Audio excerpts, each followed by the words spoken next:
দাদা, এই যে ধর্মসাইকের চোখ তোলার মাঠ আছে, এই মাঠের নামকরণ কিভাবে হলো আমাকে একটু বলবেন? সেই তো কথা বাবু, আজ থেকে 35 বছর আগে ঘটে যাওয়ার এক দুর্ঘটনা, যেখানে আমি কাল লালু ডাকায় তার এক বলদ উপস্থিত ছিলাম। তাহলে বাবু শোনো। रोम रोम भाइयों।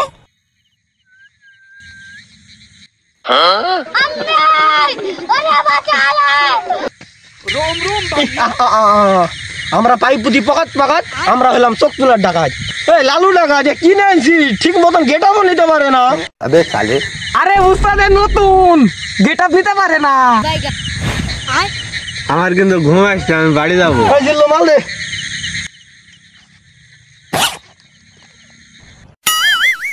এই লালু কিনে আনছি। এই শালা এই জিনিস না, মাল বার কর। আরে ভাই, মাল তো আমি প্রত্যেক দিনই বার করি।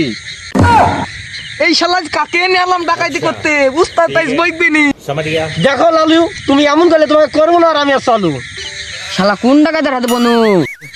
লালু, তোমার এই বলদ জায়গায় নিয়ে ডাকাতিটা করে চালু। এই শালা বলদ দিকে ধর, আমি ডাকাতিটা সারি ফেলি। উস্তাদ, এর কাছে কিছু নাই, শালা ফকিরনি, একে মারি ফেলবো আমি। ফকির বুঝা, একে শেষ কর।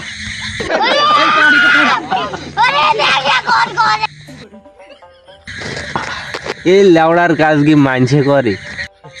এই শালা পাগলা ওঠ, উস্তাদ দেখলে আমাকে বইকবে। আমার ঘুম আসছে, আমি উঠবো না, ঘুমাবো।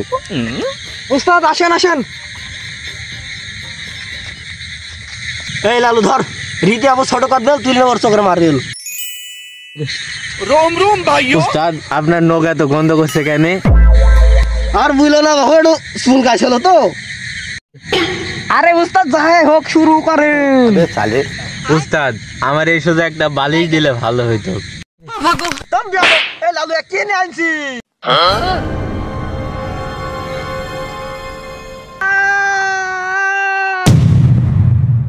খালি বুঝছো বাবু, এই হয়েছে ঘটনা। একলা একলা মাঠে চোখ তোলার মাঠে যাও না, ধরে পুত মারি দেবে, আমার দোষ দিও না। বলতো দাদা, এই ব্যাপার, আমি আর একলা করে চোখ তুলে যাবো না, আমি চলে গেলাম। দাদা ভালো থাকেন। अच्छा ठीक है, समझ गया।